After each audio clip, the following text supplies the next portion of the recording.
Guys, അപ്പോൾ നമ്മൾ ഇന്ന് കഴിക്കാൻ പോകുന്നത് മേഡ് റാങ്കിൾസിൻ്റെ ഒരു ലേസും പിന്നെ കുറുക്കറയുടെ പോപ്കോണും ആണ്. അപ്പോൾ നമുക്കിത് രണ്ട് കഴിക്കും. ഞാൻ ഈ സംഭവം ഇത് ഞാൻ മുമ്പ് പണ്ടിട്ട വീഡിയോയിൽ ഇതിൻ്റെ ഇത് ഇട്ടായിരുന്നു. ഇത് നമ്മൾ ഇതുവരെ ഈ വീഡിയോയിൽ ഇട്ടിട്ടേ ഇല്ലാത്തൊരു സംഭവമാണിത്. ഇത് ഞാൻ ഇതുവരെ കഴിച്ചിട്ടുമില്ല, കുഞ്ഞിലെ കഴിച്ചിട്ടുണ്ട്, ഇപ്പോൾ ആയിട്ടാണ് കഴിക്കുക. അപ്പോൾ നമുക്കിത് രണ്ട് പൊട്ടിച്ച് കഴിക്കാം. നമുക്ക് പൊട്ടിക്കാം. ചീസിൻ്റെ ഫ്ലേവർ നോക്കാം.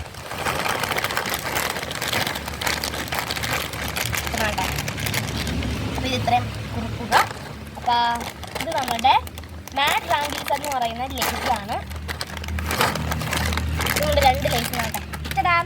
അപ്പോൾ നമുക്ക് ആദ്യം തന്നെ ഇതെടുത്തൊന്ന് ടേസ്റ്റ് ചെയ്ത് നോക്കാം. അപ്പോൾ ആദ്യം തന്നെ നമുക്കിതെടുക്കാം.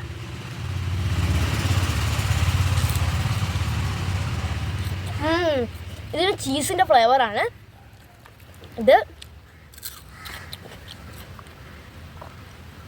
നല്ല പുളിപ്പുണ്ട്. നല്ല അച്ചാറിൻ്റെ ടേസ്റ്റാണ് കേട്ടോ. മാങ്ങ പിക്കിളിൻ്റെ ടേസ്റ്റാണ്. നല്ല സൂപ്പർ ലേസ്. എന്തായാലും കൊള്ളാം. ഇത് നല്ല ക്രിസ്പിയാണ്. നിങ്ങൾക്ക് ഏത് ലേസാണ് ഇഷ്ടമെന്ന് കമൻറ്റ് ചെയ്യണം. എനിക്കിതിൽ ഏറ്റവും കൂടുതൽ ഇഷ്ടപ്പെട്ട ലേസ് ഇതാണ്. നിങ്ങൾ ഈ രണ്ട് ലേസ് കഴിച്ചിട്ടുണ്ടെങ്കിൽ കമൻറ്റ് ചെയ്യണേ. പുതിയൊരു വീഡിയോ ആയിട്ട് വരുന്നത് വരെ ബൈ.